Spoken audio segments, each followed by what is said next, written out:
They say love is an investment. You stake your hopes, your trust, and your future on one person. I did. What I didn't know was that I was just collateral in a completely different kind of deal. My name is Clara, and this is the story of how my wedding day became a hostile takeover. The reception hall at the Chicago Museum of Modern Art was a masterpiece of my own design. White orchids cascaded from glass structures, and the air hummed with the gentle clinking of champagne flutes and the low murmur of 200 of our closest friends and family. Everything was perfect, a perfect day for a perfect couple. From the stage I could see my fiancé, Leo, standing next to my maid of honor, my best friend, Sophia. They were laughing, but their smiles froze when they saw me approach the microphone. They knew, something deep in their guilty souls, knew. I smiled warmly at our guests, a perfect bridal smile I had practiced for weeks, but my eyes were locked on them. "Thank you all for being here," I said, my voice echoing slightly in the vast hall. "Before we continue the celebration, I'd like to present something, a very special proposal that brought us all here tonight." The large projector screen behind me hummed to life, its surface a blank, waiting canvas of pure white light. It held the room's attention, a silent promise of what was to come. To understand why I turned my happiest day into a public trial, you have to go back 3 months, back when I still believed in contracts signed with the heart, back when I thought my world was built on solid ground. By the way, if you've ever felt betrayed, hit that subscribe button. This is a safe space for us. 3 months ago, my life was a symphony of perfectly aligned details. It began, as most perfect days did, with a call from my aunt Isabel. "Clara, darling," her voice crisp as a new dollar bill came through the speakerphone. "Just calling to confirm you're still bringing that handsome fiancé of yours to Sunday dinner. I'm making my pot roast, and I expect a full report on this sterling tech business." I laughed. "Of course, Aunt Izzy, and Leo wouldn't miss your pot roast for the world." "Good, he's a charming boy, Clara. But remember what I always say about charming boys. Charm is currency, not character," I finished for her, rolling my eyes fondly. I know, but Leo is different." "They always are, dear," she said softly, before changing the subject. That was my aunt, a loving, protective cynic. Her warnings were the background music to my life, a tune I had long since learned to ignore. My focus was elsewhere. I was Clara Vance, an event planner on the cusp of greatness. My world was a controlled, beautiful chaos of colour palettes, client briefs, and the intoxicating thrill of turning a simple idea into a breathtaking reality. My biggest project, the one I poured every ounce of my creativity into, was a proposal for Sterling Tech, a giant in the tech industry. This wasn't just another gig, it was my Sistine Chapel ceiling. The concept was an immersive futurescape, an event that didn't just showcase technology but allowed guests to live within it. Interactive hubs that responded to your biometrics, holographic keynote speakers you could walk around, AI-driven networking that matched you with people based on your brainwaves. It was audacious, groundbreaking, and it was all mine. This proposal was my declaration of independence, the key that would finally unlock the door to my own agency, Vance Events. And at the centre of this vibrant world was Leo. My Leo. He was a force of nature, a stockbroker who moved through the world with an easy, unshakable confidence. I remember one time a year ago when a major lighting rig for an event failed just hours before showtime. I was panicking, on the verge of tears. Leo showed up, took one look at my face and simply said, "Okay, let's solve it." He didn't offer empty platitudes. He rolled up the sleeves of his expensive shirt, got on the phone, and within an hour, had 3 different lighting companies in a bidding war to fix my problem. That was him. My rock. The man who made the impossible feel manageable. And then there was Sophia. My Sophia. We'd been inseparable since we were 7, when we made a pact in her backyard treehouse to be each other's maid of honour, no matter what. She was the keeper of my most embarrassing stories and my most ambitious dreams. She was the one who held me when my first big proposal was rejected, who brought over wine and junk food and let me cry until I laughed. She was more than a friend. She was my historian, my witness, the other half of my soul. I remember the day I finished the Sterling Tech proposal as if it were etched in glass. We were in my sun-drenched apartment, surrounded by scattered notes and the scent of stale coffee. "Okay, look," I said, spinning my laptop towards her, my voice buzzing. I walked her through the entire futurescape concept, my passion making my words tumble over each other. Sophia's eyes grew wider with every slide. When I finished, she was silent for a full 10 seconds, just staring at the screen. Then she launched herself at me, grabbing my hands. "Oh my God, Clara, this is genius. This isn't just a proposal. It's a revolution. You have to guard this with your life. This is your golden ticket." We hugged, a long, fierce embrace. I felt her heart beating against mine, and I mistook its frantic rhythm for shared excitement. It was, I now know, the frantic beat of a thief. A week later, I met Aunt Isabel for our regular lunch. I recounted my triumph, my voice full of pride. She listened patiently, her sharp eyes missing nothing. "It sounds brilliant, darling," she said finally. "But let me give you a piece of advice." She leaned forward. "In business and in love, never show your entire hand.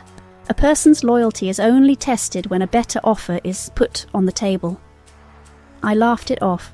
"Oh, Aunt Izzy, you're so cynical. This is Leo and Sophia. They're my team. They're family." She just smiled, a sad, knowing little smile that I didn't understand. "I hope so, dear. I truly do." That night my phone rang. It was Leo.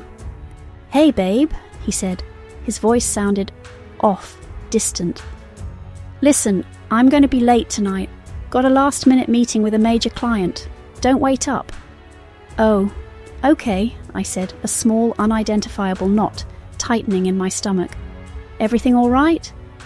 Yeah, just work stuff. You know how it is. Love you."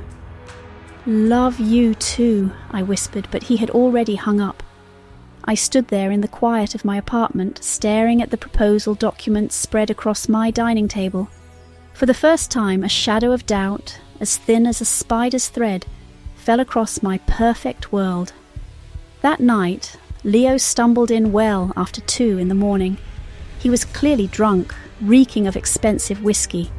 He mumbled something about the Sterling Tech deal being a sure thing before collapsing into bed, fully clothed. I lay awake for hours, the knot in my stomach now a cold, heavy stone. I listened to the sound of his heavy breathing, and for the first time it didn't sound comforting. It sounded like the breathing of a stranger. The next morning he was gone before I woke up, leaving only a hastily scrawled note about an early meeting. His phone, however, was still on the nightstand, plugged into the charger. He never, ever forgot his phone. It was like a third limb. Usually I wouldn't dream of touching it. It felt like a violation of a sacred trust. But last night's distant tone, his drunken mumbling, the faint scent of a perfume that wasn't mine clinging to his jacket, it all coalesced into a single, screaming alarm. Aunt Izzy's words about charming boys echoed in my mind. Something felt deeply wrong. I told myself I was just going to check if he'd set his alarm. A small, justifiable lie to appease my own conscience. I picked it up, the cool metal feeling alien in my trembling hand. I opened his voice memo app. He used it constantly, a digital brain dump for his chaotic thoughts on stocks and trades. Most recordings were just a minute or 2 long, but one stood out. It was from last night, labelled simply Notes on Sterling. The timestamp showed it was recorded around 10 p.m, and its length was 3 hours and 14 minutes. My heart began to hammer against my ribs. Why would he record for 3 hours? A meeting, a monologue. My mind raced, trying to find a logical explanation, but my gut was screaming. Curiosity, a dark and powerful force, took over. I thought I might hear some insights about the deal, something to calm the gnawing anxiety. I grabbed my noise-cancelling headphones, a pathetic attempt to keep this private, to contain the potential fallout within the confines of my own skull. I sat on the edge of the bed, took a deep breath, and pressed play. For the first 5 minutes, it was exactly what I expected. His voice, slightly slurred, mumbling about market trends and acquisition strategies. The sound was muffled, like the phone was in his pocket. Then the sound changed. The muffled quality disappeared, replaced by the clear, sharp beep of a hotel room keycard and the heavy click of a door opening. A woman's laugh filled my ears, a tinkling, familiar laugh I could recognize in my sleep. Sophia's laugh. "You actually came," Leo's voice said, now much clearer, closer, as if the phone was now on a table. "I always come for you," Sophia cooed, her voice a sickening blend of honey and poison. My blood ran cold. The air left my lungs in a silent gasp. My hand flew to my mouth, but I didn't stop the recording. I couldn't. I was paralyzed, a horrified spectator to the demolition of my own life. What followed was a descent into an auditory hell. It wasn't just conversation, it was everything. The clinking of ice in whiskey glasses, their low whispers, punctuated by her sharp laughter, and then sounds that left nothing to the imagination. Sounds that painted a picture in my mind so vivid, so pornographically horrifying, it was worse than seeing it with my own eyes. It was intimate, inescapable. They were in my head, their betrayal echoing directly into my brain. And in the middle of it all, they talked. They talked about me. Their voices were cruel, dismissive. I heard Sophia's voice, breathless and triumphant. "God, Leo, she's so naive, planning her perfect little wedding while we're planning our perfect future." He laughed, a low, cruel, arrogant laugh that I had once found so charming.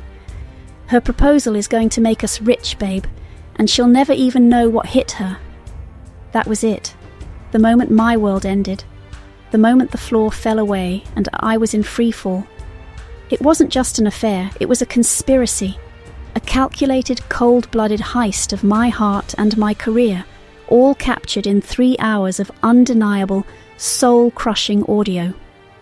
I ripped the headphones off as if they were on fire, the sudden silence of my apartment a roaring vacuum. I stumbled to the bathroom, bent over the toilet and retched, but nothing came up. I was empty. I looked up at my reflection in the mirror. The woman staring back was a stranger, her face pale, her eyes wide with a horror so profound it looked like madness. Every happy memory I had with them flashed through my mind, now tainted, twisted into something ugly and grotesque. Their support, their love, their friendship, it was all a lie, a long, elaborate, devastating lie. I didn't cry. The shock was too profound, the pain too deep for tears. It had bypassed sorrow and gone straight to a state of glacial rage. The old Clara would have smashed that phone against the wall. She would have called them both, screaming, her pain a weapon she would have turned on herself. She would have demanded answers she already possessed. But the old Clara was dead. She had been assassinated by a 3-hour voice memo. A new Clara took her place. A woman who understood that the best response to a secret recording was a public broadcast. Revenge, I realized, wasn't an act of passion, it was a project, and I was the best damn project manager I knew. The next few weeks were an out-of-body experience. I was a brilliant actress in the tragedy of my own life. I smiled through my dress fittings even as Sophia adjusted my veil, her treacherous hands brushing against my skin. "Oh, Clara, you look breathtaking," she'd whispered, her eyes shining with fake tears. "You deserve all this happiness." It took every ounce of my self-control not to recoil. I just smiled back and said, "I couldn't have done it without you, Soph." The words tasted like ash in my mouth. I laughed at Leo's stupid jokes during dinner with his parents, letting him hold my hand across the table, his touch making my skin crawl. They all saw a radiant, happy bride. They had no idea they were looking at a ghost, animated only by a cold, burning fury. While they thought I was blissfully choosing between peonies and roses, I was building my case. The audio file was my smoking gun. But I needed more. I needed to show the world the full scope of their treachery. I did my research. A few discreet inquiries confirmed that Sophia's small, struggling event company had indeed won the massive Sterling Tech contract. It was the talk of the industry, an impossible, miraculous win. Then came the hardest part. One night, fueled by cold fury and 2 glasses of wine, I sat down at my laptop and started guessing the password to Leo's cloud storage. It was a sickening exercise in intimacy. I tried our anniversary. Nothing. His mother's birthday. Nothing. Then, with a wave of nausea, I typed in my own birthday. Access granted. The sheer lazy arrogance of it. He used the birthday of the woman he was betraying as the key to the evidence of that betrayal. And there it was. In a folder labelled Personal, I found another folder. SV Events. Sophia Vance Events. She had named her company after me. The audacity was breathtaking. Inside was the file, the stolen proposal, my work, my soul, my future, repackaged under her logo. I didn't just save the file, I became a forensic analyst of my own destruction. I spent hours transcribing the most damning parts of the audio. I created a timeline cross-referencing their texts with his credit card statements, and I put it all together. A single devastating PowerPoint presentation, my final proposal. The night before the wedding, I imagined them together, probably at some fancy hotel, toasting their success. "It will be worth it, right, Leo?" I could hear Sophia whisper, her voice thin with a familiar anxiety, a desperate need for reassurance. "All of this, we're not bad people." "We're survivors," he'd correct her, his voice hard and stripped of all charm. "We're taking what we deserve. Don't forget that." They thought they had won. They had no idea I was about to change the terms of the deal. The morning of my wedding, I stood before the mirror, a stranger in white. My heart was a frozen stone, but my mind was a razor. The show was about to begin, and so we returned to the present. To the grand hall, the air thick with anticipation. I stood on the stage, a bride holding her own execution. Leo and Sophia were in the front row, their faces a mixture of confusion and dawning horror. They were starting to realize this wasn't part of the planned program. The screen behind me flickered to life. It began softly. A romantic slideshow set to the song that was meant for our first dance. Pictures of us, our first trip together, smiling on a beach in Mexico. The day he proposed in Lincoln Park, his face alight with a love I now knew was a performance. The guests smiled, some dabbing their eyes. "Oh!" a collective sigh went through the room. They were being lulled into a false sense of security, just like I had been. Then the music cut out abruptly. The silence was jarring, absolute. The romantic photo on screen was replaced by a simple black slide with a white audio file icon in the center. I pressed a single key on the laptop hidden in the lectern, and Leo's voice filled the hall, amplified by the state-of-the-art sound system. It was from the recording, clear as a bell. "This whole wedding planning thing is a nightmare." A confused murmur spread through the room. People looked at each other, then at Leo.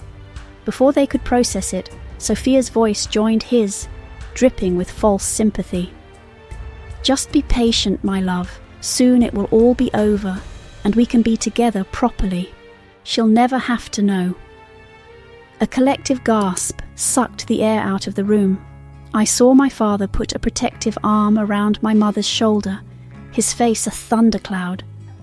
I saw Leo's mother's face crumble, her polite smile vanishing, replaced by an expression of pure, horrified disbelief. She looked at her son as if seeing him for the first time. Leo and Sophia were frozen, their faces turning a ghastly shade of white. I didn't stop there. I let another clip play, Sophia's triumphant, breathless voice echoing through the silent hall. "God, Leo, she's so naive, planning her perfect little wedding while we're planning our perfect future." "She's so naive," the words hung in the air, an indictment. I watched Leo's face. The confident mask he wore for the world was cracking, revealing the panicked, weak man underneath. I glanced at Sophia. She was staring at her hands, her whole body trembling. The diamond bracelet on her wrist seemed to mock her. The room was utterly silent now, a vacuum of shock. I let the silence hang for a moment, then I clicked to the next slide. The screen split into two columns. On the left, a slide titled "Clara Vance Proposal Draft, Confidential." On the right, "SV Events Final Submission." It was my proposal, side by side with hers. I had highlighted the identical phrases, the copied concepts, the stolen strategies in a blistering, impossible-to-ignore red. It was a bloodbath in font and bullet points. I picked up the microphone again. My voice was quiet, but it carried the weight of my discovery, the weight of 1,000 unshed tears. "It turns out," I said, my eyes finding Leo's, "they weren't just sharing a bed. They were sharing my life's work. While I was planning our wedding, they were planning their careers by stealing mine." I turned my gaze to Sophia, who looked like she was about to faint. "The biggest deal you ever closed," I said, letting the words hang in the air, "was the one that sold me out. And Sophia, congratulations on winning the bid. The cost was just every last shred of your integrity." I let the silence sit for a moment longer, a heavy, judgmental blanket over the room. Then, slowly, deliberately, I raised my left hand and slid the massive, glittering diamond engagement ring off my finger. The ring he had presented as a symbol of our transparency and trust. I held the ring up, letting it catch the stage lights. It glittered, a beautiful, cold and hollow thing, a symbol of a future that was never real.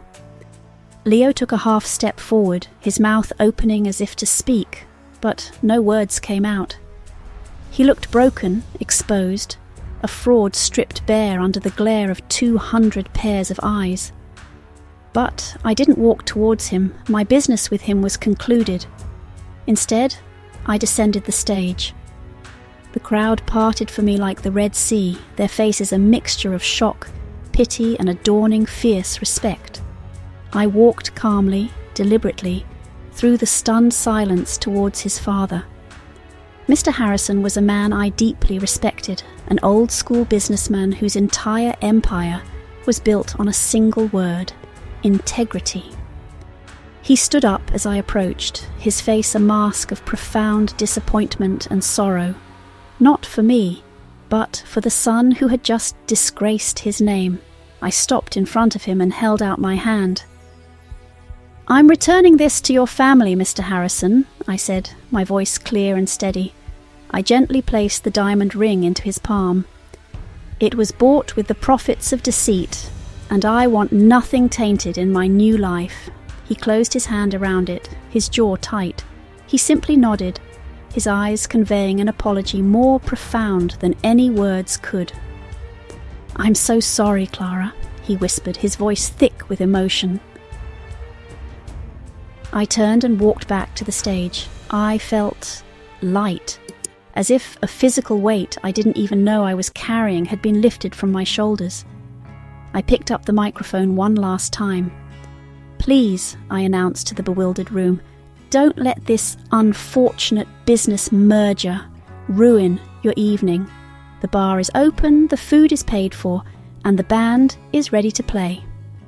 I paused, a small, genuine smile finally touching my lips. It felt foreign, but real. "The wedding is cancelled. However, the party will continue. Please consider this the official launch party for Fiancé Events, Incorporated." For a moment, there was just silence. Then, from the back of the room, my Aunt Isabel started to clap. It was a slow, deliberate, powerful applause. Then my father joined in, his clapping a booming echo of his pride. Then my cousins. Within seconds, the entire room, save for a few horrified faces at the front table, erupted in a wave of supportive, thunderous applause. It wasn't the polite, delicate clapping of a wedding reception. It was a roar of validation, of solidarity, of celebration for a woman who had just refused to be a victim. Leo and Sophia were left sitting alone in the wreckage, isolated in a bubble of their own shame. They were invisible, irrelevant. Their grand plan had ended not with a bang, but with a PowerPoint presentation. My wedding was cancelled, but my life, my real life, was just getting started. I had walked into that room as a bride, but I was walking out as a founder. And that was a much better deal. That night wasn't about revenge, not really. Revenge is about hurting others. What I did was about healing myself. It was about refusing to be erased, refusing to let their lies become my reality. It was about taking the ugliest moment of my life and turning it into the foundation of my empire. The journey since that day hasn't always been easy, but it has been mine, entirely mine. And it taught me the most important lesson. Sometimes the worst thing that happens to you turns out to be the best thing that could have happened for you. So now I want to ask you, what do you think? Was my response justified, or did I go too far? Let me know your thoughts in the comments below. I'll be reading them. And if this story resonated with you, if you've ever had to fight to reclaim your own narrative, please like this video and subscribe to Whispers of Revenge, because every story shared is a reminder that we are not alone.